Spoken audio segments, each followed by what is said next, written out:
खुलुमबाय नोंथांमोननिसिम गोजोननाय बावहरनानै स्टुडियोआव दङ आं प्रेमजित दैमारि लानानै फैदों नोंथांमोननिसिम मोननैसो बिटिआरनि रादाब स' नोंथांमोना भिडिअखौ नायलांगोन। बिटिआरनि चिफ मिनिस्टार प्रमद बर' बिथाङा Prakash Javadekar union minister of environment forest and climate change ministry of information and broadcasting बिथांमोनखौ बिटिआर ओनसोलखौ थाबैनो जौगाखां होनांगौनि थांखिखौ लाना लोगो हमहैनानै गुवारै सावरायो। बिथां सारा मुंख'नाय थांखिफोरखौ थाबैनो मावफुंनायनि खोथा होयो।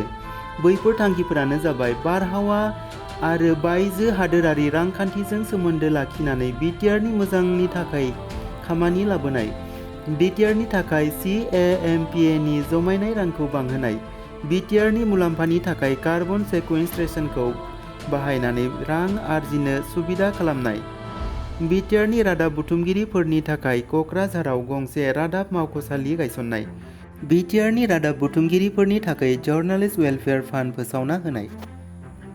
थांनाय 30 खालाराव गोदान दिल्लीयाव थानाय India infrastructure finance company limited IIFCL नि गाहाय मावख'आव MD पियार जयशंकर आरो DY MD बिथांमोनखौ लोगो हमनानै बिटिआर ओनसोलाव बिल्डिं आरो इनफ्रास्ट्राक्चारखौ गोख्रों जौगाहोनो थाखाय गुवारै सावरायनाय जायो। IIFCL आ गाहायै फरायसालि, दावबायारि गुन गोनां खामानि जौगाखांनाय, देहा फाहामसालि, दावबायारि जिरायसालि बायदि आयदाफोरनि जौगाखांनाय सायाव खामानि मावो। फैगौ 4 बोसोरनि गेजेराव बिटिआर हालामाव गासैबो बिथिङाव गोख्रों जौगाखां होनाया जोंनि गभर्नमेन्टनि थांखि।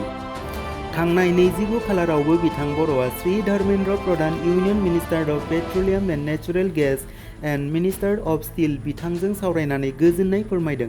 बेयाव बिटिआरआव पेट्रलियाम सेक्टराव माबायदियै जेरैथिंबो जौगानाय लाबोनायाव हेफाजाब होनो हागोन बेनि सोमोन्दै गुवारै सावरायो आरो मुंख'नाय बिथांखिफोरखौ मावफुंनो आखायाव लायो। बे बिथांखिफोरानो जाबाय बिटिआरनि रांखान्थि जौगाखांनाय आरो लाइमोनफोरनो सिगांसिन मोनथाय बायदि पेट्रल गेस बिलाइग्रा हाबा मावनो जुनिया खथानि खावलायनाय, बिटिआरआव गुन गोनां हाबा-हुखा फोरोंग्रा मिरु गायसननो मिरु PSUनिफ्राय CSRनि हेफाजाब मोननो थाखाय खावलायनाय, गेस दोनथुमग्रा कारखाना गायसननो थाखाय खावलायनाय, बिटिआरआव बिटुमिनास दिपट बायदि गिदिर बिथांखि मोननो थाखाय हेफाजाब बिनाय। नखर मन्थ्रिया CSRनि जमायनाय रांजों समाज बिगियाननि फरायसालि गायसननो थाखाय रादाब खाबाय। पेट्रलियामनि दिहुननाय बायदि साधारन खामानिफोरखौ बिटिआरआव बारहोनो थाखाय नखर मन्थ्रिजों जयै सावरायलायनाय जाबाय आरो बिथाङा थाबैनो बिटिआरआव बेनि जौगानाय खामानिखौ मावफुंनो आखायाव लाबाय।